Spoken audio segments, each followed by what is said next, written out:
Okay, the meeting is now recording, so I'll take the sedering of this meeting of the Education Resources Committee on the 29th of October 2024. I can see that we have present Councillors Allison, Anderson, Clark. I have apologies from Councillor Cowie, but I can see that Councillor Devlin has joined as a substitute. I have apologies from Councillor Fagan. Councillor Falconer? I'm not seeing you present. Also present today are Councillors Ferguson, Frame, Fulton. Councillor Gray?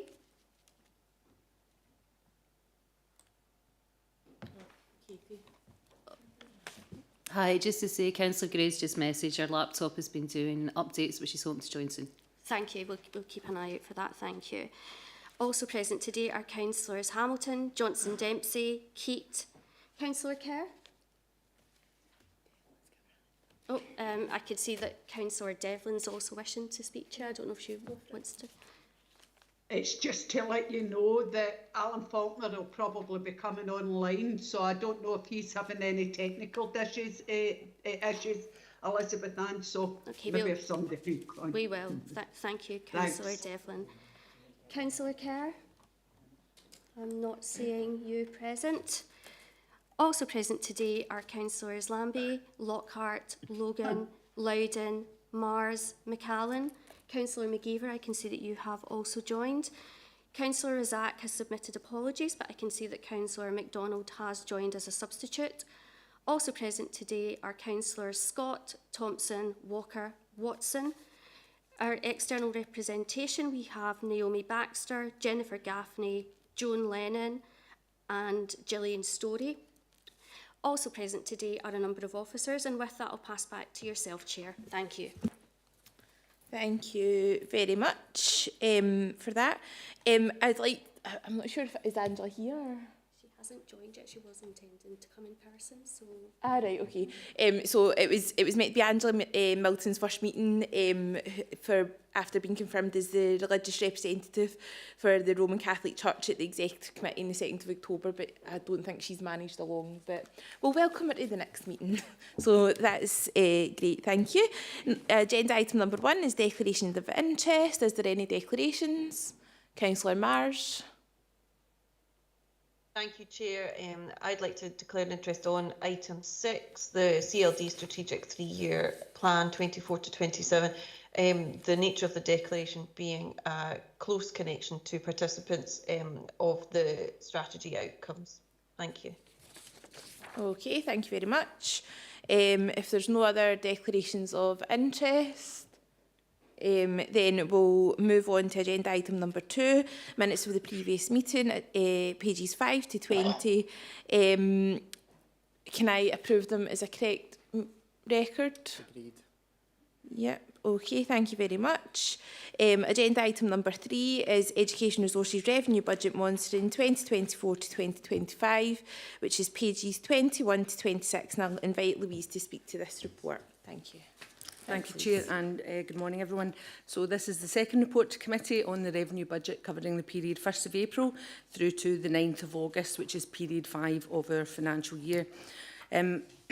Paragraph 4 on page 21 contains updated information in relation to our Scottish Attainment Challenge funding. And for PEF, as at the 9th of August, we have spent 2.142 million, with 7.144 million still to spend. This includes staffing in our schools and establishments from April 24 to August 24, but it doesn't reflect the staffing for the new school session yet from the 14th of August. We do have this updated information now, and this will be reported in our next report to committee. In relation to the Strategic Equity Fund, we have committed 1.598 million and 260,000 still to spend for the financial year, and this does include our known staffing through to the 31st of March within that programme. And as I say, committee will be updated on the spend position for the full programme as we move across the year. Turning to the main financial implications of the report, paragraph 6.1 on page 22. Education is reporting a break-even position against the phased budget, and this is an early position for education, which is before the start of the new session in August. The position reflects underspends in our early years staffing, offset by a projected overspend in costs of teacher cover, overspends in relation to mainstream transport and school placements, which are demand-led, and additional costs of janitorial and classroom supplies in our schools.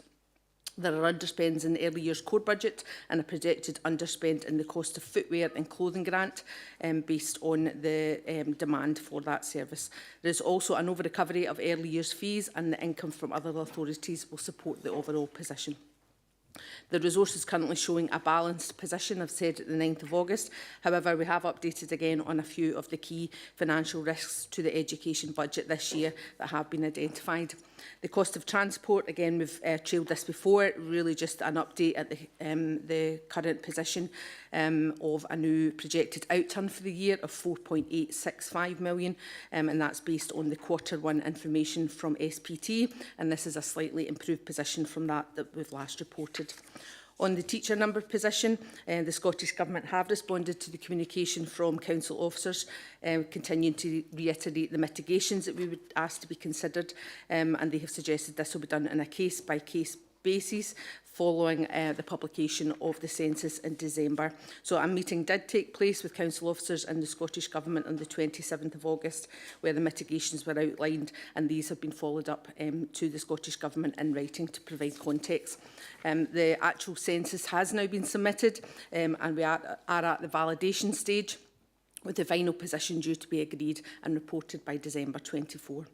In relation to the employer's pension contribution increase, there is no update at this stage, but we are expecting funding to be imminent from the UK Government, and will be passed on to councils at that point.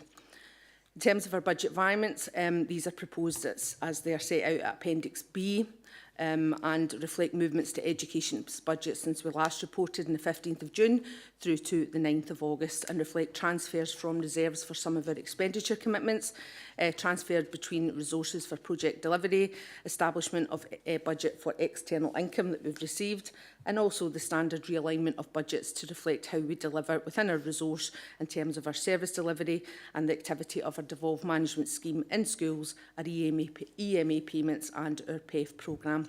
So if I can refer committee back to paragraph 2, the committee is asked to approve the following recommendations: that the forecast to the 31st of March 25 of a break-even position as detailed in Appendix A of the report is noted, and that the proposed budget environments are approved. Thank you, Chair.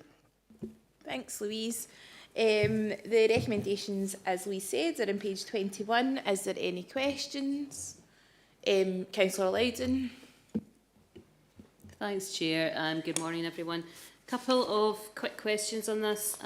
First of all, on page 24, I think it's at point 5 in the variance explanations. There's a line in here about income levels. Could we have some further details of income from other local authorities and what that means here? Is that just all referring to cross-border early years agreements? My second question is also on page 25, and it's about anticipated spend on footwear and clothing grants being down. There's obviously been some really great work in the past with auto-enrolment to make sure that people are auto-enrolled and things to make sure they're getting everything they're entitled to. This question is based on conversation with Councillor Johnson-Dempsey about whether people are being notified at the time that they might come into a qualifying benefit that they would actually qualify for council tax reduction as well, which obviously would have a knock-on effect for footwear and clothing grant. Just wondered if there was any work ongoing with finance, for example, to look at that to make sure that those levels of council tax reduction entitlement are as high as they could be. Thanks. Louise. Thank you, Chair. On the first point of our other local authority income, this is income received for other local authorities where children are placed in our schools with additional support need. It's not the early years income, so it's for ASN kids, basically being the cost of the support staff that we put in place for those children coming into our authority. In terms of the footwear and clothing grant question, yes, you're right, there is auto-enrolment. What we can do is maybe speak to our revenue and benefits team, just to make sure that everything has been done there to maximise the number of the uptake of footwear and clothing grants, if that's okay. Thank you very much, Louise. If there's no further questions... Chair. See this not having like it on your screen, it's murder. Councillor Allison. Could you have a little bit more clarity on the environments? We're transferring over £5 million from reserves. Is that, first of all, is that reserves held within education, or is it council general reserves, and how much is left in that reserve pot? The transfers, is that year to date, or is that for the whole year? For instance, transport, I think, has been identified as over 4 million for a full year, but we're only transferring 2.3, 2.4 here. Could we just talk a bit more clarity around what these figures mean, please? Yeah, it's transfers from education's own earmarked reserves that have been built up over a number of years. Some of them are specific reserves, for example, the additional support for learning, which was early funding we had on the initiation of that programme from the government. We have been bringing down the majority of our reserves in education, as we've been seeing, to support the financial position, particularly around the cost of transport and the cost of independent places, given the increased costs through inflationary pressures there. I'll get a note to you of the amount of reserves that are left, but the majority of the reserves are funding the financial position this year. For the full year or to date? For the full year. This is an outturn position, so it reflects everything that we've brought down just now, so it's for the full year. Thank you. Thank you. Just making sure there's nobody else. That's fine. Can I ask the committee to agree with the report? Agreed. Thank you very much. Agenda item number 4 is Education Resources Capital Budget Monitoring 2024 to 25, which is in pages 27 to 30, and I'll ask Graham to take this. Thank you, Chair. Good morning, members. This is the standard capital budget monitoring report and the second for this financial year 2024-25, and it reflects the budget, expenditure and outturn position to the 9th of August 2024, which is our period 5. Section 3 gives the background to the report and explains the budget reflects the capital programme for the new year as reported to the Executive Committee at the meeting on the 7th of August, and there's been no change to this budget since the last report to this committee. Section 5 details the financial implications, and at 5.1 we're noting that the resources total capital programme for the year is 9.042 million. And Section 5.2 notes there is a full forecast spend for the year at period 5 of 9.042 million. And for information, actual expend incurred to the 9th of August is 3.750 million.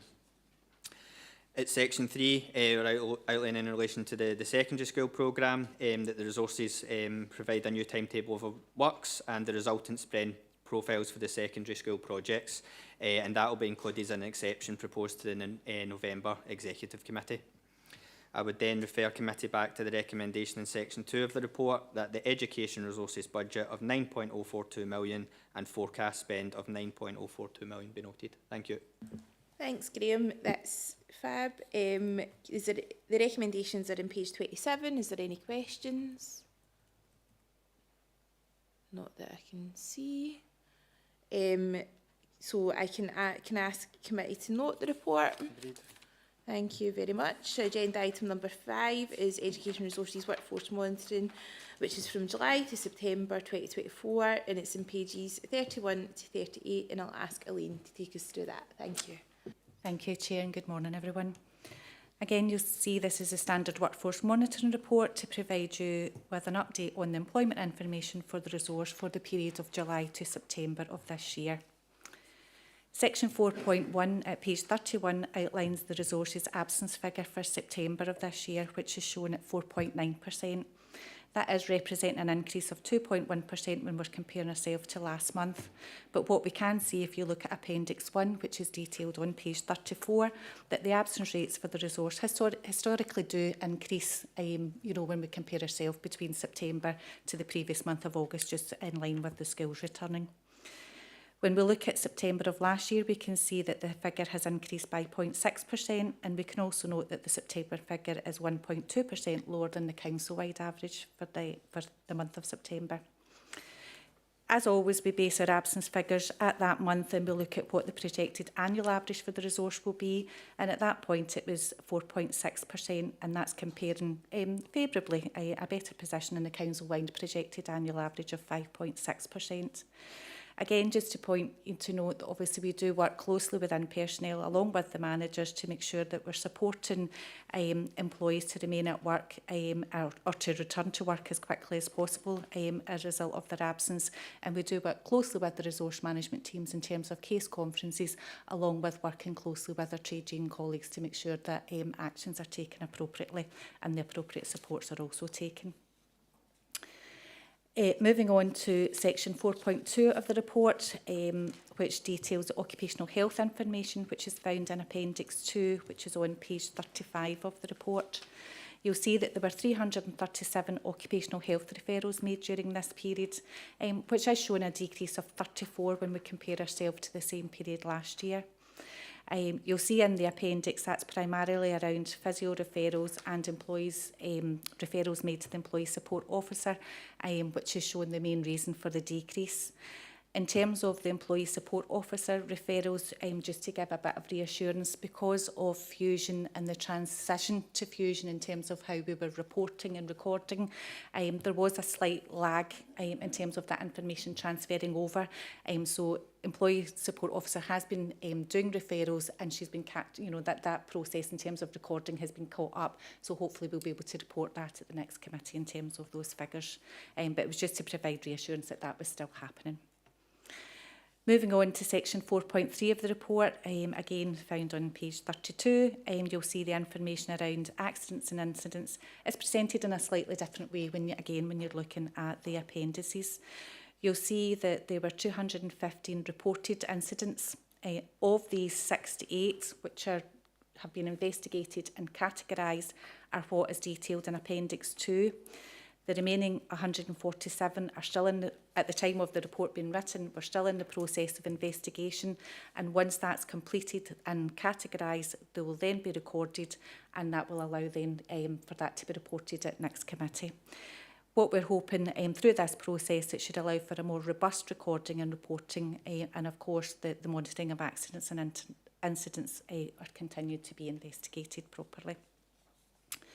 Moving on then to section 4.4 of the report, you'll see that that details the employee relations activity within the resource and notes that there were 6 disciplinary hearings, 1 grievance hearings and 3 dignity at work complaints raised, and there were no appeals at that point in time. Moving on to section 4.5 of the report, again as detailed in Appendix 2A, which is found in page 36, there were 107 leavers eligible for an exit interview during this period. And again, this, I suppose a bit of a theme in terms of that transition to Fusion, in terms of how we were collating the exit interview information. Again, there's been a bit of a delay in terms of getting that recorded and put onto the system. I think I mentioned the new process at the last committee in terms of how we were going to, be encouraging that and making sure that the links and etc. were sent. So that process in terms of capturing that information again is still being done.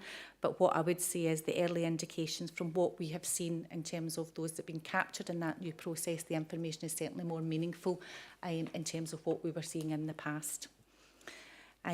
Section 5 details the staffing watch information, and it was just to say obviously this was information that was presented at the August committee, so because of timing in terms of when we produced the staffing watch information, it wasn't produced at the time of this report being written, so the position is as it was reported at the last committee, and there will be the September staffing watch information will be available for December committee, and I'll present that then. So with that, I would refer committee back to section 2 within the report, and ask you to approve the recommendation to note the employment information for July to September. Thank you. Thanks, Elaine. The recommendations are on page 31. I've got a few questions in the room. Councillor Watson. Thanks, Chair. You alluded to there the accident incident statistics, and I'm noticing that, and I accept the point you're saying, that information needs to be robust, and we need to be sure of where we stand with that, and because it is a very important issue, as we'll probably talk about later. But 2/3 are uncategorised and still under investigation. why does that, and I know you say maybe it's a new system, but why does it take too long? And can you maybe elaborate on that a wee bit about what more we can expect to get out of that, and an idea, a timescale from incident to actually being categorised? Thanks. Thanks. Thanks for your question. And some of it I may have to take back to a health and safety manager to provide a fuller response. I think obviously there is a new way of reporting. We have a health and safety group, you know, and you will appreciate there's been a lot of work and activity around accidents and incidents, you know, particularly within this resource as well, you know, in terms of being a focus of intention. I think the key thing was to make sure that they were being investigated, and I suppose that investigation process made that vary depending on the incident in itself. So in terms of timescales, I think always the aim is to try and get them done as quickly as possible, but it's about making sure that they are then being categorised in the correct area so that the information then that's been presented to you is fully accurate in terms of you know, what the investigation is telling me. What I will do is go back to the health and safety manager to ask for a bit more detail, as I say, because there is a bit of transition, and I know there's still a wee bit of movement in terms of the health and safety, the reporting system, what we're looking at, you know, in terms of the interim process, there was a reporting mechanisms for some individuals, so there was a mixture of what people were meant to be doing that wasn't quite right, but I'll get a bit more detail and can certainly provide a fuller picture for yourself and get that out. Sorry, yeah, thanks for that. And I want to throw in there as well, how sure are we that all incidents are getting reported and that some aren't just getting maybe played down? And I mean, obviously, these sort of situations of international press and EIS and all the rest of it campaigning on it. But can we be sure that staff are being encouraged to report incidents and not maybe play incidents down? Certainly there's never an intention for anybody to play any incidents down, and certainly between ourselves, personnel health and safety, you know, and again along with our trade union colleagues and our management teams at different forums, we make sure that we're actively encouraging that.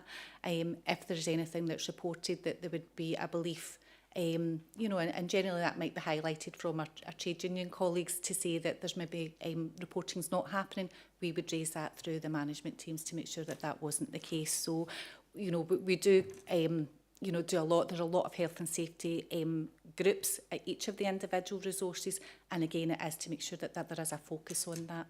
I'm trying not to look at my trade union colleagues as I was speaking there.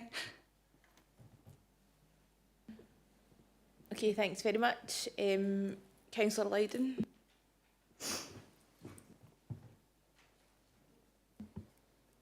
Thanks, Chair.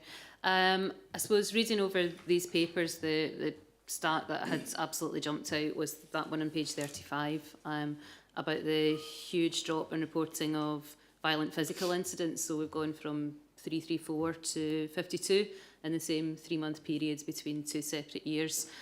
So thanks for a bit more background today on some of the changes behind the scenes with Fusion, relevant officer and so on. And I appreciate there's a lot of work that's gone into this new style of reporting to committee.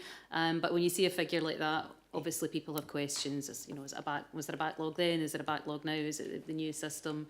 What figure can you really trust and so on?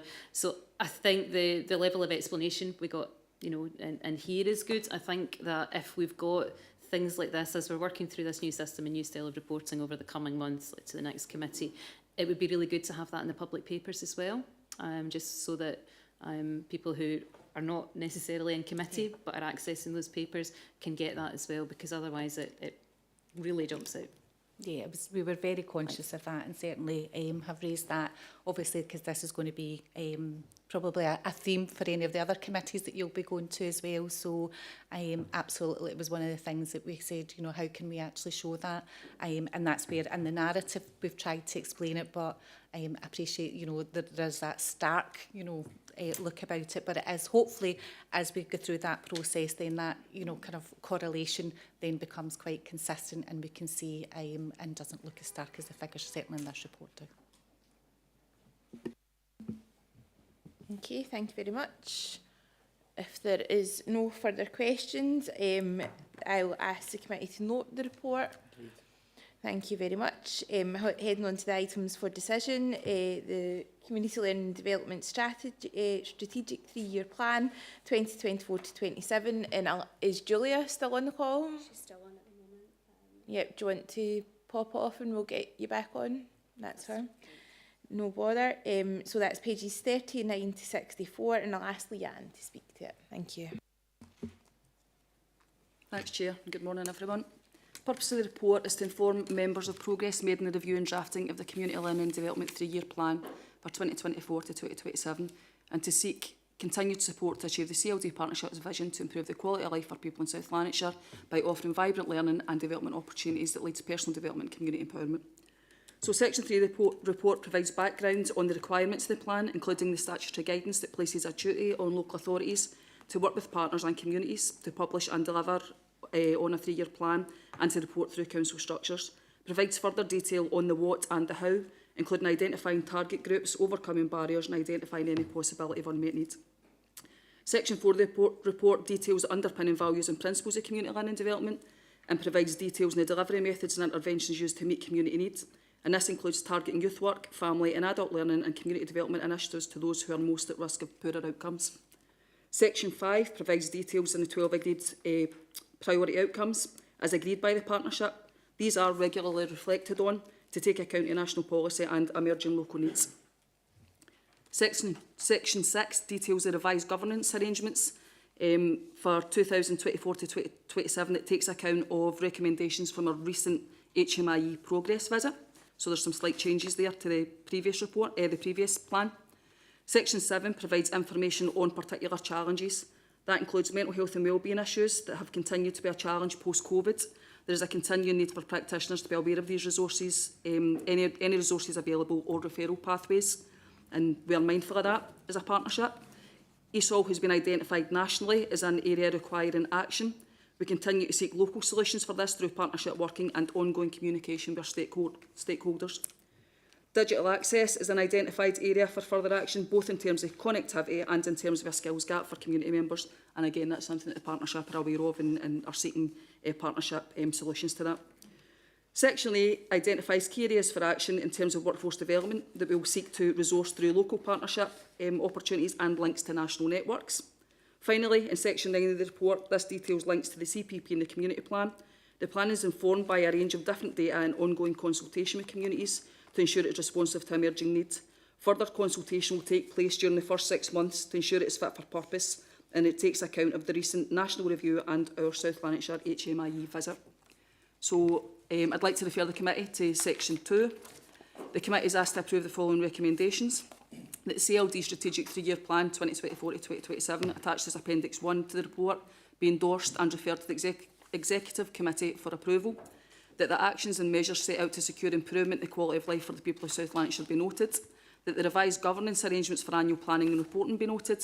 And that the continued commitment to communities by South Lanarkshire and its partners through the work of the South Lanarkshire Community Learning and Development Partnership be noted.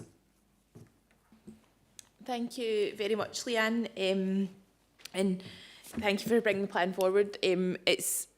As chair of the CLD, I've obviously been a bit biased, but it's a great, and I know how much work goes into bringing this plan together and how busy the Community Learning Partnership has been in the past few months with the inspection and with the national inspection. So bringing this forward at this time is excellent, and thank you very much. And it's a good read, and it's really interesting to see all the stuff that's going on, and it's good for the committee to see all the stuff that's going on as well. So thank you.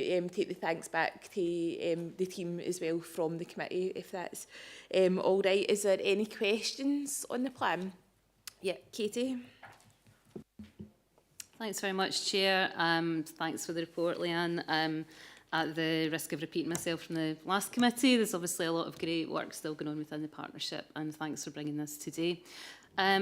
I see in the report there's some ongoing concerns about digital exclusion mentioned. And then I think it's right down at the bottom of the paper underneath the strategy. There's a link to a national paper about libraries there. Now, obviously, we're facing some library closures at the moment.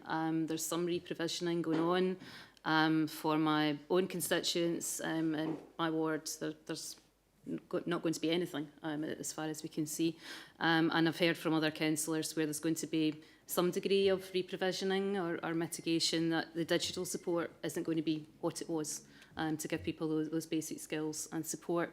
I just wondered if the CLD partnership has been invited to work with either the council or with SLLC when they're looking at the process of mitigation, to see if you can have any input there. It's a really interesting question, and I don't have an answer for you in terms of our participation in that. We are, there's members of the partnership that sit on different groups. That includes the group for digital exclusion, linked into the kind of other channels of reporting. But specific answer to your question, I don't have, but I'll go back and find out further information. That's great, thanks very much. I'm happy to pick that up with you as well, so thank you. Thank you very much. Is there any further questions? Councillor Logan. Put this on. Thank you very much. That was quite an interesting question, and I'm always interested to know if groups, etc., are linking in to the council or anybody else that matters. But also, is there any link into, say, Scottish Government as well? Because our trials and tribulations are not just our own, they stem from the top and trickle down to us here. So are you involved in any way with any ideas that come from Scottish Government or any groups from Scottish Government, etc.? Because I think if it was tripartite, Scottish Government, us and the leisure, then that would make it more interesting, because the information then would get right to the heart of who sends the money. Because it's all right us saying, well, we're going to lose this, that or the other, in which we are. But again, nobody gets up in the morning just to shut something. It's usually to do with lack of funds, and lack of funds come from the top and trickle down to the bottom. So just, is there any, could you check that as well? Because I think that would be more interesting if MSPs or whoever it is was involved, or indeed civil servants. Thank you. Previously, the CLD partnership has benefited from the Connecting Scotland programme, where we were distributing both resources and creating a level of infrastructure around volunteers and members of staff that were able to support people with the kind of skills gap, in addition to the actual access to the device, because obviously it's two-pronged. People having access to a device that they can use, whether it's in a public space or whether it's in their home, and the ability to use the device once they have it. So we benefited from that in the past, and there was various different versions of that over the course of COVID, and then post-COVID there was still access to devices to improve connectivity. We are, in terms of a partnership, members of the partnership sit on different national groups that are linked in with Education Scotland. So there are very strong links in terms of being able to see anything that's coming through, and for us also to feed back any concerns that we have, and there's a route back in to decision-making structures there as well. So there are links in it, and there are discussions that happen at a national level that local officers are involved in. I hope that's some way to answer the question. Okay, thank you very much. I think Councillor Faulkner's wanting in. Aye, thanks, Chair.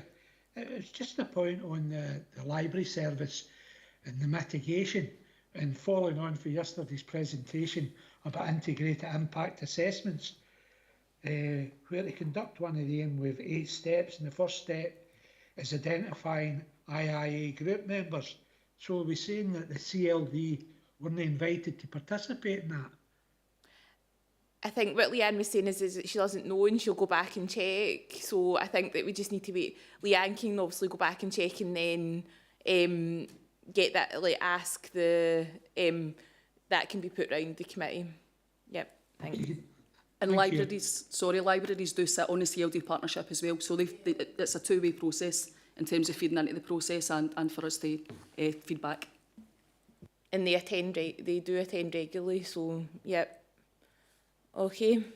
Thank you. Okay, thanks very much. If there's no further questions, I will ask the committee to agree the report. Agreed. Thank you very much. Agenda item number 7, which is... Oh, right, okay, we'll wait on Julia coming back in. Is that her in? Can confirm she has joined. Perfect, thank you very much. Agenda item number 7, school holiday dates for session 25-26, which is also always a hotly waited for paper, which is pages 65 to 68. I'll now invite Gary to take us through that. Thanks, Gary. Thank you, Chair. Good morning, everyone. This paper provides committee with proposed dates for school holidays in South Lanarkshire for session August 2025 to June 2026. The proposed term dates are set out in Appendix 1 of the paper on page 68. In reaching this point, the resource has considered 3 key areas. Firstly, our legal requirement under the Education Scotland Act 1980, requiring schools to be open for learning 190 days each year. Secondly, the benefits to parents in being as close to the holiday arrangements in neighbouring authorities as is reasonably practicable for us. And thirdly, we've also taken account of the views of our parents and carers on those dates proposed. Section 4 of the report on page 66 relates specifically to this and shows the results of an online consultation with our parents and carers. The key outcome of that consultation is that approximately 80% of respondents agree with those dates proposed and outlined. It's also worth noting that these proposed dates take account of the likely date of the Scottish Government elections in May 2026 and provide information on how this would be accommodated should the date be changed. If approved, these holiday dates will be published on the Council and school websites and included in related documents such as the school handbook. This will allow parents and carers to plan for the session ahead. I would therefore refer committee back to section 2 of the report on page 65 and the recommendation that the schedule provided be approved. Thanks, Chair. Thanks, Gary. The recommendations are on page 65. Is there any questions? Not that I can see. So I'll ask the committee to agree the report. Agreed. So now everybody can go and get their holidays booked for next summer, including me this year. So, but thank you very much. We'll move on to the items for noting, which is the agenda item number 8, which is improving relationships and behaviours in schools, ensuring safe and consistent environments for all. Joint Action Plan 2024-27, that's some title. So that's in pages 69 to 74, and I'll ask Sam to come in that. Thanks, Sam. Thank you, Chair, and good morning, everyone. The purpose of the report is to inform members of the National Joint Action Plan for improving relationships and behaviour in schools and the next steps proposed to ensure addressing key actions within South Lanarkshire. I'd like to draw members' attention to section 3, background, in particularly paragraph 3.2, which notes the plan is jointly owned by COSLA and the Scottish Government and it will be monitored by the Sagregas Group. Paragraph 3.3 notes some of the contextual factors that underpin the need for a joint action plan at this time, including COVID-related impacts and the year-on-year rise of additional support needs since 2010. As paragraph 3.5 notes the ongoing importance and acknowledged importance of relational approaches as per the national guidance, but as the report notes, challenges in their application which need to be addressed within the action plan. Section 4, paragraph 4.1 outlines the timeline for the joint action plan and the 3 phases from summer 2024 to March 2027, whilst paragraph 4.2 sets out 8 themes, all with accompanying actions. Some are national actions, but the majority are highly relevant at our local authority level.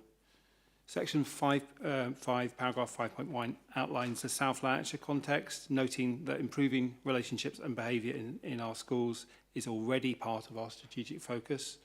with the Inclusive Education Service and Psychological Service leading work with schools and colleagues. And subsequent paragraphs detail significant activity already taken against each of the themes and some next steps. For example, paragraph 5.5 details some of the work done on integrating national policy locally, including, for example, our attachment-informed trauma-sensitive strategy and revised inclusion and equity framework. Next steps in this area are noted in terms of work on gender-based violence guidance. Additional other next steps in our own context against the themes include, for example, as outlined in section 3, we've been expecting new training to support children with ASN entering P1, continuing our supervision skills pilot to support teacher wellbeing, new de-escalation staff training being offered, delivering the health and wellbeing survey, which can help take views of young people and monitor impact of our approaches. Other significant related work will also be detailed in agenda items 9 and 11 on today's agenda. Emerging work done within the action plan phases will further inform South Lanarkshire's approach. If I could turn back to the recommendations in section 2, the committee is asked to approve the following. The scope and timeline of the joint action plan for improving relationships and behaviour in schools be noted, and the action proposed to address aspects of the joint action plan within South Lanarkshire also be noted. Thank you, Chair. Thanks, Sam. As Sam said, the recommendations are on page 69. Is there any questions? Yep, Councillor Ellis. Thanks, Chair. I think behaviour within the classroom is something that is very important, and what you're doing here, I think, is helpful towards that. What we've also done as a council over the last number of years is improved the inclusion within the different classrooms. But that can have a knock-on effect in behaviour in some cases. How are we managing that inclusion against the disruption it will cause to the majority of the class? Is there guidelines anywhere as to how we deal with that in these behavioural issues? There are significant guidelines already established in South Lanarkshire schools, including our within the paragraphs within the report. I haven't noted every piece of work that's already been undertaken, but there's promoting positive relationships and understanding distressed behaviour, which is an established framework. Also, we have realised that there is more that can be done. De-escalation training to support teachers and staff working with young people is one of the things that's been developed, rather than go to one of our own providers. It's been developed as and is on offer within our new kind of plan of work within this as well. So there are a number of frameworks. Also, I mentioned within the report, a revised inclusion kind of folder as well, and also in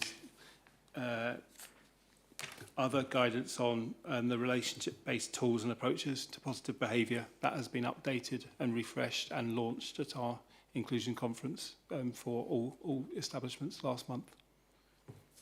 Thank you. Okay, thanks very much. Councillor Loudon. Thanks, Chair. My question's about the themes which are at the bottom of page 17 on to 71. So the joint national plan has obviously got these 8 themes which have been set out, and the first one is about setting clear expectations, including publishing new guidelines. We know there's been a lot of work in South Lanarkshire around that. We've had them presented, and also reviewing processes for recording violent incidents. And we've obviously heard a bit more about this in an earlier paper today, so we know there's work going on. Which is when we get down to section 5, so it's on page 71. I suppose that first theme, that work stream, just kind of drops off in section 5, the first theme, and we're straight into local application of national policy. So other strands are mentioned, but not this one. I guess my question is, in terms of the work that's been going on about reporting violent incidents, is this going to be reviewed again in SLC, or is that essentially done now? We're confident in that strategic approach, or is there going to be any sort of proactive engagement with unions going forward, just to see how that's all coming out in the wash? Thanks.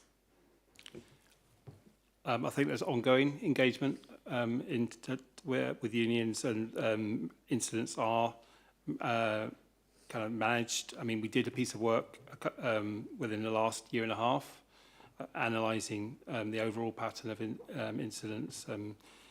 55% of schools and establishments had not had incidents of violent behaviour in that 2-year period, but unfortunately, about 22 had 1 to 5, and 23% had had higher than that, which was obviously an ongoing concern. So it will need to have ongoing monitoring around this, given the context that's kind of is recognised within the national report, but is recognised locally as well in terms of the proportion of children with additional support needs. Now, 30% in our schools nationally and locally. It will continue to be a focus. Thank you very much. If there's no further questions, which I can see there is none, then I'll ask the committee to note the report. Agreed. Thank you very much. Agenda item number 9, which is Relationships and Behaviour National Action Plan, funding to build capacity and support staff in schools, which is pages 75 to 78, and I'll invite Lynn, thank you, to take this forward. Thank you. Morning, everyone. Just providing an update on the additional support materials and the training that's recently been developed to support employees working with children with complex additional support needs. And looking at section 3 in terms of background, you'll see it says there that there was some recent research in 2023 that revealed a general trend of increasing negative behaviours and decreasing positive behaviours across Scottish schools, something which we're all aware of at this committee. Support staff were more likely than head teachers or teachers to encounter almost all types of disruptive behaviours, and also experience the greatest number of instances of physical aggression and violence towards them. So in response to the findings of the report, the Scottish Government committed some funding. It was £900,000 to support the training of support staff in schools, and South Lanarkshire has received 57,000 of that. So it was just to provide some information on the plans for that. And thinking about how we progress, looking to where we currently are, section 3.5 to 3.11 describes our existing supports that are in place to help address concerns. So our framework around promoting positive behaviour and understanding distress behaviours. Also, psychological services have been involved in training and resources around attachment-informed and trauma-sensitive practices as well.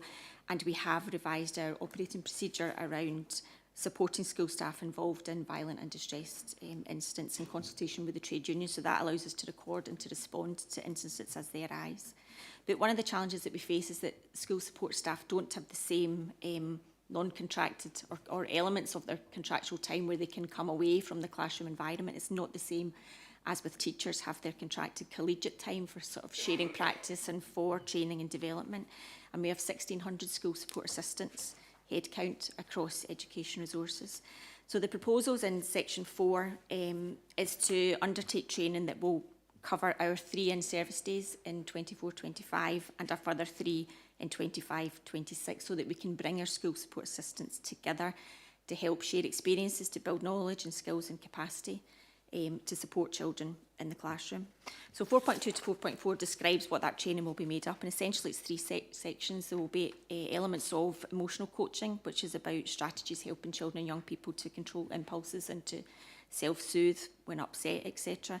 There's a section there we're using the Tree of Knowledge, which is a motivational, sort of inspirational sort of training organisation that will talk to us about some of the personal developments and personal growth and coaching and leadership that perhaps was being reported might be something that could help develop some of our staff further. And also there will be a resource folder which will pull together some of the resources and other frameworks, etc., and tools that can be used in schools into one document, and that will be shared with all schools.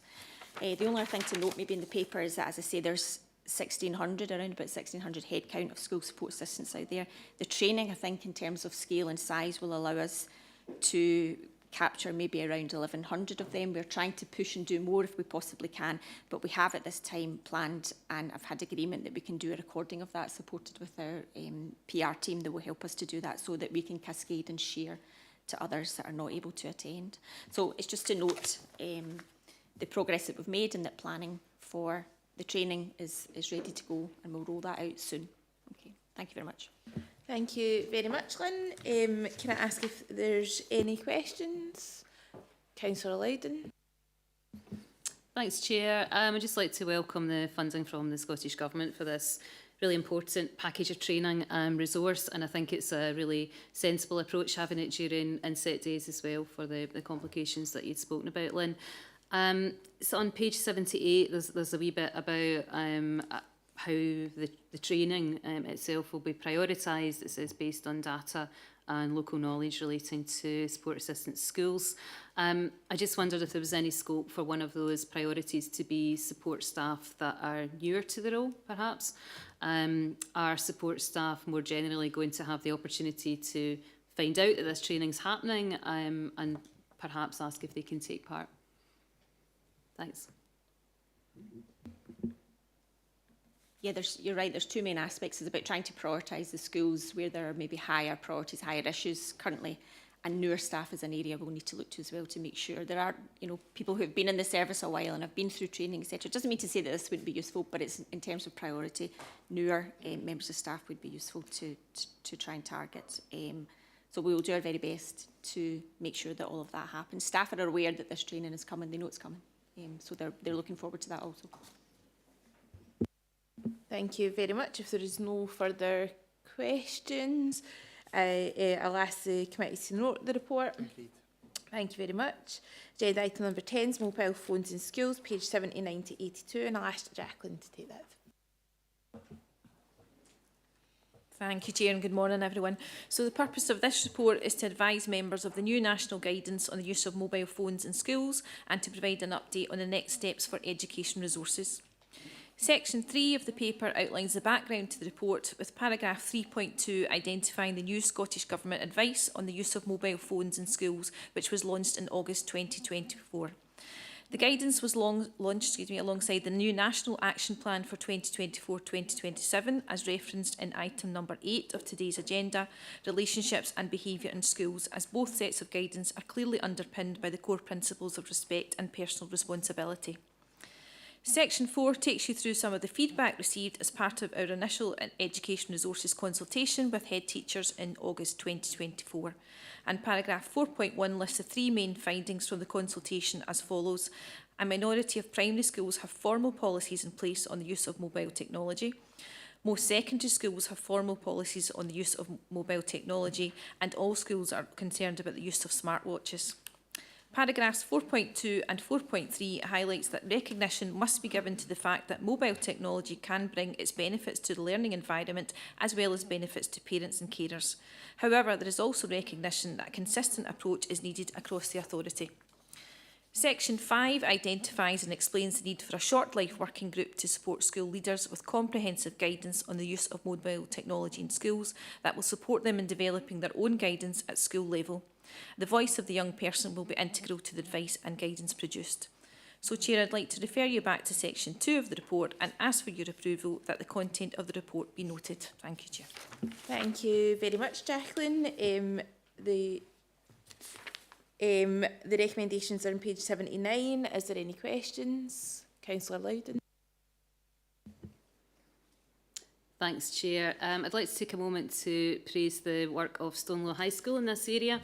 It's where the Cabinet Secretary visited when the national guidance was being launched, and Stonelaw's work was held up as an example of good practice here with pupils involved in the formulation of policy. Because in practice, as the paper said, the fact is that mobile phone use is often integrated into lessons in high school these days, so it's sensible to take cognizance of that and have that bit of flexibility. My question was around a part on page 80, where it's talking about removing barriers to learning for certain pupils. So I'm taking that phrase to be inclusive of talking about reasonable accommodations for pupils.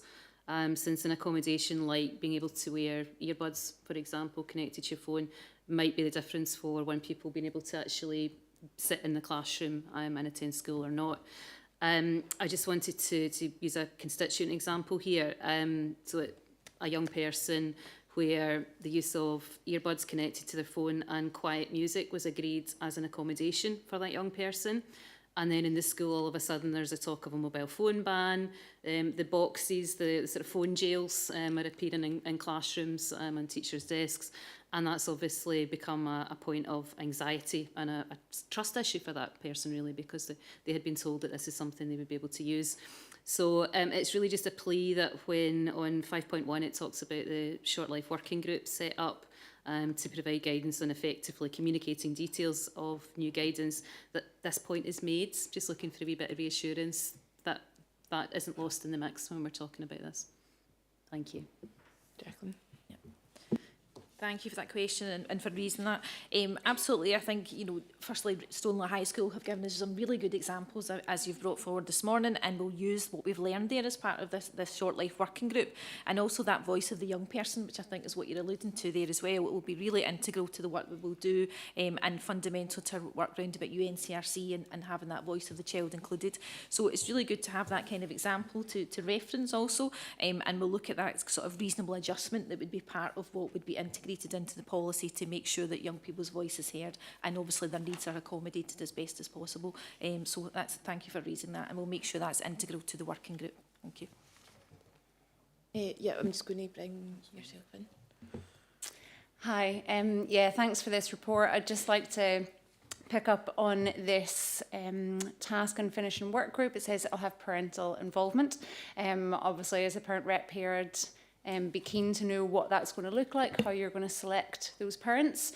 There's recognising that mobile phones really are part of life, but also there's a growing movement of parents who are really quite concerned about the negative impacts of smartphones on their children. There's increasing evidence to show that our children's mental health is impacted by constantly being attached to these smart devices all the time. So I just would like assurance that spectrum, like a kind of, there'll be lots of different parental involvement and not necessarily just one group or one opinion. Again, thank you for raising that point. Absolutely, as part of the working group, it will be representation from parent forums, from local schools, and I think it's important also what we said there about representation from inclusion, psychological services. So some of the issues you've raised there about mental health concerns, about the young people's involvement as well, all that will be certainly part of the working group. But equally, we'll have to look at consultation at school level as well. So although we will provide our own local guidance from South Lanarkshire Council, it will be important that each school then takes that forward within their own context, and that would involve obviously consultations as at school level, as well as the advice it will give to make sure it's context specific, you know, that it is about their own environment. So it will be a sort of multifaceted consultation and working life group that will give that kind of advice in the guidance, but equally that will have to be distilled at school level as well to involve local parents, local concerns and any local issues. Okay. Yeah, thanks very much, and thanks for raising that, Naomi. It's really important, like the parent, a wide range of parents do have their opinion heard on it. So thank you very much for raising that. Gavin? Yeah, just very briefly, and I actually think, Jacqueline, you summed it up in the multifaceted approach in the answer that you gave the parent representative. Obviously, there was some shocking footage that made national headlines, which I think was a key stimulus in the Scottish Government embedding this approach and coming up with this, but also there is a trade-off. But the answer you gave to show how comprehensive and different consideration we made is very really encouraging to hear. Thanks very much. Councillor Lambie. Hi there, thanks. There's kind of a broad question. It mentions in the paper that, you know, mobile phone smart devices are becoming part of the one of the tools you can use in the classroom, and it's actually part of the lessons in some cases. It just made me think it essentially means it's a kind of piece of ICT equipment, and then if that is the case, that's happening in the classroom, I was a little bit concerned about the pupils that don't have smartphones? Because I assume some parents won't let them take it to school and some won't be able to afford them. And so there will be a proportion of the pupils that don't have access to that level of equipment. So I'm just curious if that'll be an aspect of the consultation, that kind of parity of access to devices will be taken into account. Thanks. Yeah, again, thank you for raising that, Councillor. Absolutely, again, that would be all about that sort of local context involving the young people and part of the consultation. You're right that they are seen as a device that is, makes sometimes learning more accessible, and our secondary schools are good examples of already doing that and making sure, again, there's that equity and parity of esteem in terms of access, and it very much ties in with our cost of the day principles and commitment also. So we would be making sure that absolutely that would be addressed as part of our equity agenda when we look at any policy and practice that would be given as advice to our schools. Thank you very much. If there is no further questions, I'll ask the committee to note the report. Thank you very much. We're going to, that is 11 o'clock, I think, 3 minutes past. So we're going to have a 5-minute eye break. Can we be back for 10 past? I'll give you 7 minutes.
Can we start the meeting again? Yeah, do you want me to do a sedating again? I've gone through this, so you're okay with that? It's fine.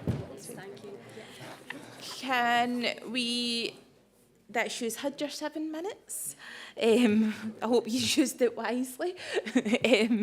So we'll go on to agenda item number 11, which is attendance strategy, page 83 to 92, and I'll ask Jacqueline again. Thank you. Thank you, Chair. Thank you, everyone, again. So, item number 11, the purpose of this report is to provide an overview of education resources, new pupil attendance strategy for schools, provide a briefing around the work designed to support school leaders in improving pupil attendance and tackling the poverty-related attendance gap.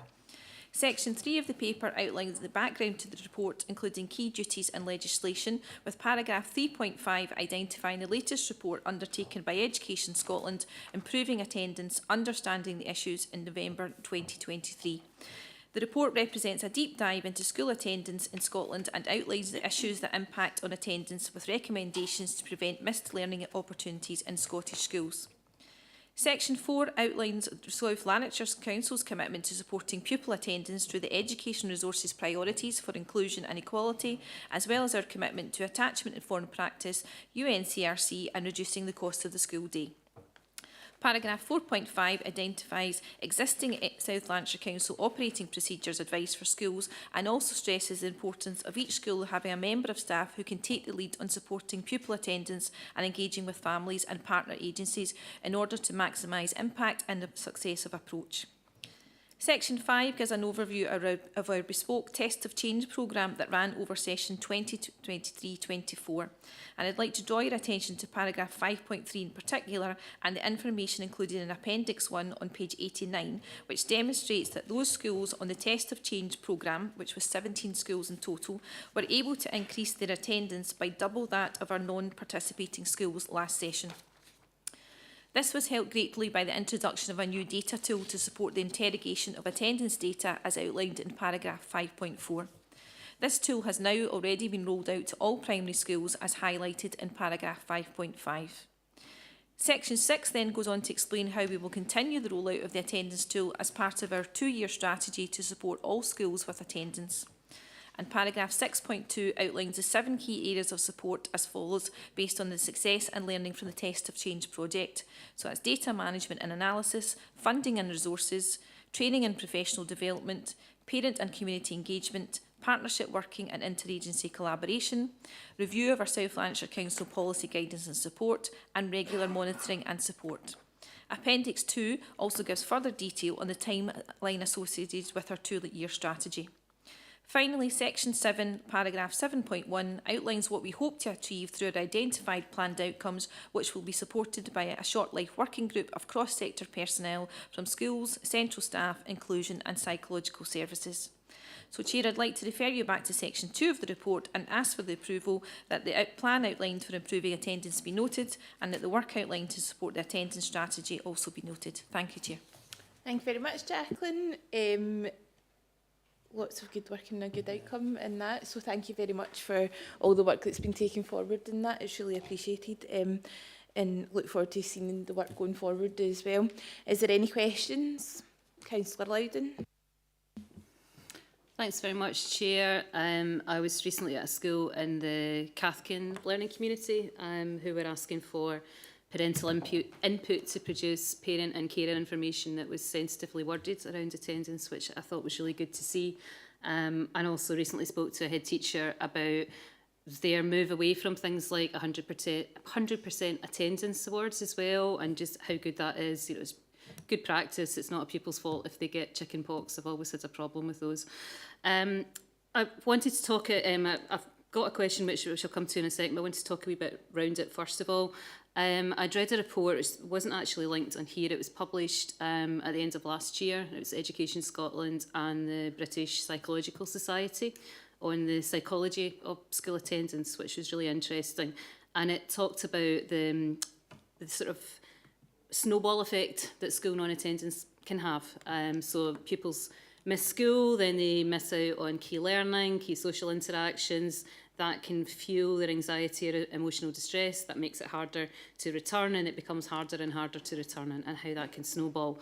And then the more school is missed, then that can be compounded, relationships break down and so on. And it can actually start to feel completely insurmountable for a young person as well. So the sort of key question of this report was, do we have really a sort of mutual vision of what attendance looks like and what it can look like?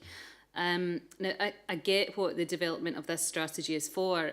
Where obviously it talks about school leaders a lot. It's very focused on bodies in schools, to be frank. But my question really is there going to be space for a wider type of question to be explored within the department? And it's just back to this report. It was talking about if young people have motivation and they've got capacity to engage in some sort of alternative educational offering rather than just being 93 in school, could removing that expectation of attending school in that sort of physical capacity be an acceptable alternative?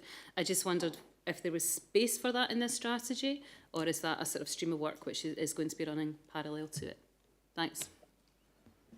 Thank you for that question. Absolutely, I think what you're saying there is that kind of bespoke work that sometimes goes round about chronic issues around about attendance, and certainly what we're looking at with this attendance strategy is much more about, I suppose, those young people who we don't want to get into that position, so it's about catching those young people before those kind of issues happen. So that's why it's that wider strategy around about school attendance that will absolutely looking at some of the things you mentioned there about communication with parents, the messaging, and that attendance is everybody's business is what we're seeing within our school, to make sure we have that common approach. But certainly the work working parallel alongside that will be much more about that chronic attendance, and that's why we've included, as I say, in terms of the working group, representatives from psychological services, so they can really help us look at what that means for young people, but also doing that alongside our learning and teaching and our curriculum work. So what does the offer look like for those young people when it becomes much more bespoke, so that they have those wider opportunities, and that curriculum offer can be tailored to their needs. So certainly that's something that we need to run, as I say, parallel and alongside that piece of work as well.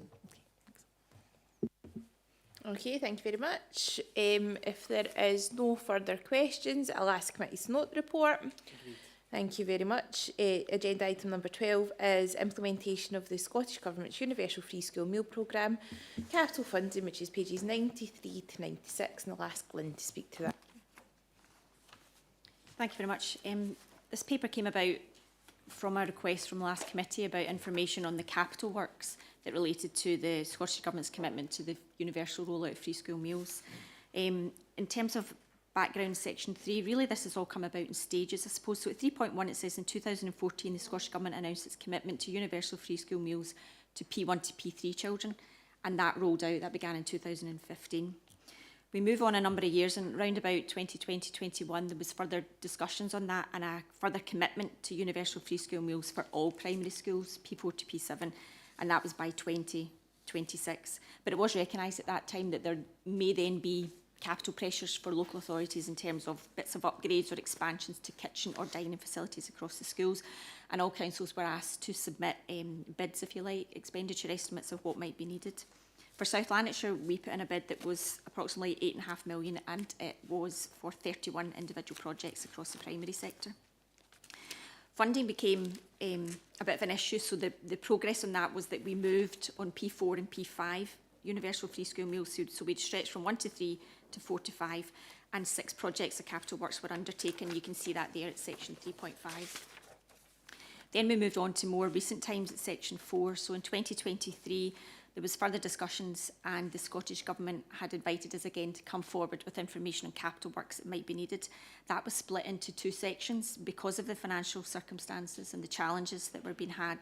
So we were asked to come forward with estimate costs if we rolled out the free school meals to P6 and P7 children based on Scottish Child Payment, or we rolled out P6 and P7 to the full cohort, and the table at 4.2 provides information on what the cost estimates were at the time. So I can update to say that funding has been received to progress on P6, P7 children who are eligible under the Scottish Child Payment. So that's the next phase of the rollout of the programme. So we have had funding in. Paragraph 4.4 shows you the 4 projects that we'll be moving ahead on, and that this next rollout stage will be in place for February of 2025. Paragraph 4.6 finally is just to note that the Education Secretary had advised that the Government was committed to the universal rollout of free school meals in primary schools, but that funding at this time was not available due to financial pressures. So we'll wait to see what might happen in the future, but our commitment is, at the moment, is taking the capital funding that we've received, undertaking the works that we've listed in 4.4, so that we're ready to roll out the P6 and P7 element for February 2025. Thank you. The committee just asked to note the report. Thank you, Lynn. I was too keen there. The recommendations are on page 93. Is there any questions? Gavin first, and then I'll take you. Thank you very much, Lynn, and thank you for bringing that to the committee. It's a very important and relevant piece of work, and I'd welcome the additional funding we've received to roll out the primary 6 and 7 funding. But I think the key crux of it for myself is universal free school meals was intended to remove the stigma, so that there was no disparity between who was receiving food and who wasn't. Are we there yet? No, and I look forward to when we get universal free school meals for its intended purposes. But it's a step forward, and that can't be a bad thing in the grand scheme of challenge and poverty. Thank you. Councillor Watson. Thanks, Chair. I think following on that, I mean, this isn't implementation of a commitment, it's partial implementation of a commitment, which is quite disappointing. I think as well, I'm noticing where we're putting money in, it's for kitchen improvements. And what are we doing, and can we cope in the gyms and the dining halls, and also, which is highlighted in employee implementations at 5, what is the impact in schools? Because there must be an impact if we're saying that issues that are not funded mean that we're having to continue with staggered lunches in both the dining and gym areas, which is also more school support assistance time and school management time required for supervision. Can we quantify what impact that's got on the education and the support staff's time and the school management time, and having to utilise because they're having to utilise their time with staggered lunches? And is there any ongoing work to try and stop that happening? Thanks. We can't actually quantify that. That's difficult to quantify. There've always been schools where, due to their size, they cannot get one sitting and they have to do a kind of staggered lunch. So you'll have one group in, playground, swap over. So that's always been the case. But with the rollout of P1 to P7, it has increased. So some of the original 31 that we got, that we bid for, would have allowed for a mixture of dining / kitchen. But we haven't been able to do that because of the funding. So we've done what we can. It does mean, you're right, that schools are now doing 2, sometimes 3 sittings, which can make it quite speedy, to get all of the children through in time. And it does involve then having supervisory time, both in school support assistance and in management time around, to allow all of that process to take place safely. So we acknowledge that is the case. It's not, I don't have a quantified figure on that, but it does exist across a number of our schools. Thanks very much, Lynn. Is there numbers available on, this just came out of my head, but is there numbers available on the actual uptake of free school meals, like the amount of pupils that are actually, because I presume that some won't take it, because some will just prefer to be packed lunch or whatever. Is there numbers available around the uptake? Yeah. That information kind of sits with community and enterprise rather than us, but we could get some information if that would be helpful to see the actual uptake levels, yeah. Yeah, thank you. Okay. Oh, yeah, Councillor Logan. Just a quick question. The item before, we're talking about attendances in schools, and there was a list, could it be children who, poverty and different stuff like that. So if the children who are not attending school, but really should be having school meals, could these two things be looked at as well, so as that we would get a good idea? Because if a child requires a school meal, be it because of their family circumstances, not just the fact that, well, it's there and they could take it or not take it, but could we marry or make that a wee piece of work as well, where we could look at, because if there's children slipping through the net because of attendance, then obviously if they're not coming to school, they're not going to be getting their dinner. And I think that would be a piece of work that would be quite interesting to try and maximise that as well, or look at other ways of maybe tackling that. So I think the two don't necessarily go 100% hand in glove, but there is a part that goes with that part. Lynn's nodding, she says that can be looked at, so excellent. Thank you very much. If there is no further questions, I will ask the committee to note the report. Thank you very much. Agenda item 13 is updating education risk register and risk control planning, 97 to 114. Sorry. Thank you very much. This report is about an update on the risk register and the risk control actions for education resources for the coming year. So really just in terms of the background, it's section 3. It's our usual annual update to committee. The Council's risk management strategy means that we are required to record and review our risks and our control actions on a regular basis. So the purpose of the register is to ensure that we as a resource are fully aware of our top risks, that they are prioritised and that controls are in place to eliminate or at least to minimise the impact of those risks. So the risk is scored in terms of the inherent score as if we do nothing, and then a residual risk after we've applied as many control sort of mitigating factors as we can. So we have updated the risk register and the control plan, and that's attached to Appendix 1. So you'll see there are 19 risks attached to that, 4 of them flagged as very high, which are all council-wide risks that affect all of us in each resource across the council, and the 15 remaining are flagged as high. A few things maybe to draw your attention to at paragraph 5.5, it describes the main challenges to the risk, the main changes to the risk register. One of them I just wanted to highlight was a new risk that's been added for us all across the council, was about the council being compliant with its statutory duties to complete impact assessments. So it's just to say that there has been officer training on that recently, there's been new paperwork submitted, so we will be better placed to make sure that we are undertaking robust impact assessments for anything that we need in the future. And the other thing maybe to highlight is we increased the residual score in terms of a category that's called lack of capacity and skills to meet increased demand, increased service demands. And that was about supply and demand in terms of recruitment. So we know, for example, in some areas of teaching in secondary, there are some subject specialism shortages nationally that we are aware of. So we are doing our best in terms of recruitment, but we felt that we should review that risk just as the risk register asks us to do. So just to highlight those to you for your attention.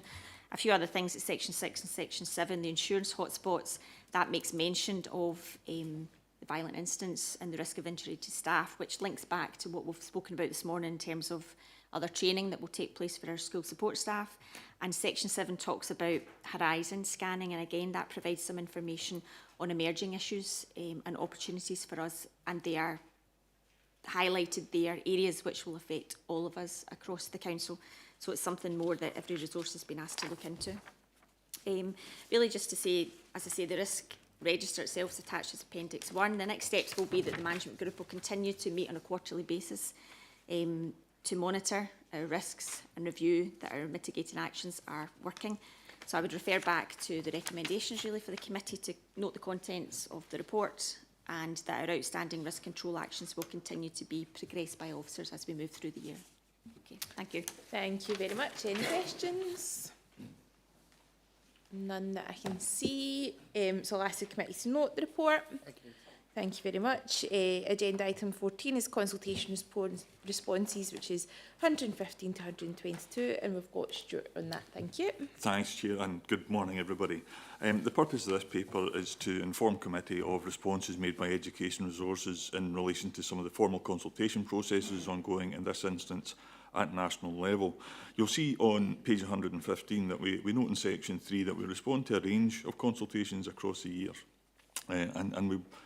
it's really important that we do that so that we can continue to contribute to the discussion, essentially to have a voice and to exert some influence in local and national matters that may impact on the services we deliver and indeed the young people in receipt of those services. Engaging with those consultations means too that we are aware of the wider context. It helps us to prepare for what's coming so that our own policies and practices are in alignment then with that wider national context. So section 4 on that page 115, notes the 2 consultations that we're looking at in this paper. as those on the Education Scotland Bill and the Schools Residential Outdoor Education Scotland Bill. The first of those, the Education Scotland Bill, seeks to set the legislative framework to replace the Scottish Qualifications Authority, the SQA, with a new organisation called Qualifications Scotland, and also to remove the inspection function from Education Scotland as it is, and to establish a separate inspectorate led by His Majesty's Chief Inspector of Education in Scotland. Each of those changes are part of the response to the original OECD recommendations and some of the work that's been done around the wider reform agenda. The Scottish Government sought stakeholder views on the provisions for the bill, and our response is shown at Appendix 1 on page 117. In essence, our response notes that the technical reorganisation of the structures is in line with what was recommended, but not necessarily sufficient in themselves to bring about the transformative changes intended by the OECD and by Ken Muir, each referred to in the consultation questions. The second of those consultations, the Schools Residential Outdoor Education Bill. This bill aims to ensure that all pupils in state and grant-aided schools have the opportunity to experience at least 4 nights and 5 days of residential outdoor education during their school career. And again, stakeholder views and the provisions for the bill were sought. Our response is shown at Appendix 2, and essentially it's on page 121. What we're saying is we absolutely acknowledge that residential trips are a hugely worthwhile and a positive part of a young person's educational experience. But making it a legal entitlement brings potential unintended consequences, which may create a range of challenges and potentially incur additional costs for us. And as such, we question the need for legislation for something which is currently working pretty well as it stands. So I refer committee to paragraph 2 on page 115 and ask for approval of the recommendation that the consultation responses made by Education Resources to each of these be noted. Thanks, Chair. Thanks, Stuart. Is there any questions? Yep, Councillor Watts.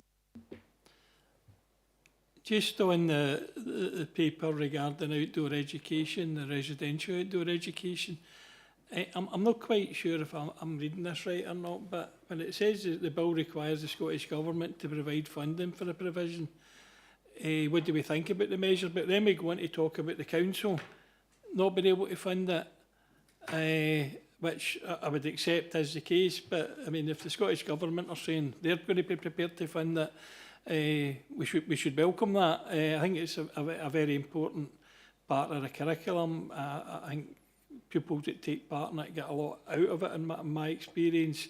But I think we need to acknowledge that when we start looking at, if you want to put it in the context of the cost of the school day, it's an extremely expensive 3 or 4 days. I know some schools that have cut the number of time that they actually went away to help reduce the costs, and I'm also aware of schools that actually spend the week not residential but at the school on specifically focused on outdoor education. So there's maybe other ways to crack that nut, but just not quite sure in where we're going with the bit about paying for it from the bill, and I say maybe it's just my reading of it, but thanks anyway. Thanks. It's, you know, with many of these things, an awful lot comes down to the funding and the cost. And if it was a straightforward matter of additional funding coming in to support these activities, that would be pretty straightforward. I think the additional complications which could also incur costs around the monitoring and that sense of entitlement, or what if a young person moves school before his current school's or their current school's entitlement and after the new school's entitlement. So there are bits there where young people could fall through the gap. But essentially, some of the big implications around cost is the move from this being something that teachers by and large do on a voluntary basis. They give up an awful lot of their own time to do these things. If it becomes a HUFTE, then that changes things. And it will change the nature of the agreement, the nature of the supervision and some of the costs in there. So a straightforward funding of what the notional cost of the trip is only the tip of the iceberg here. I think there are some fundamental underlying issues and unintended consequences we will want to look at carefully. The other side of that is we've got something that works pretty well right now. And by changing the nature of it, it's something we will want to be really careful about, and that's all we've asked for in the consultation, is that we're really careful about the unintended consequences and the knock-on for that. Thanks. Thank you very much. If there is no other questions, I'll ask the committee to note the report. Thank you. I have no urgent business intimated, so on that I will bid you farewell and have a good day, and I'll close the meeting. Thank you. Thank you.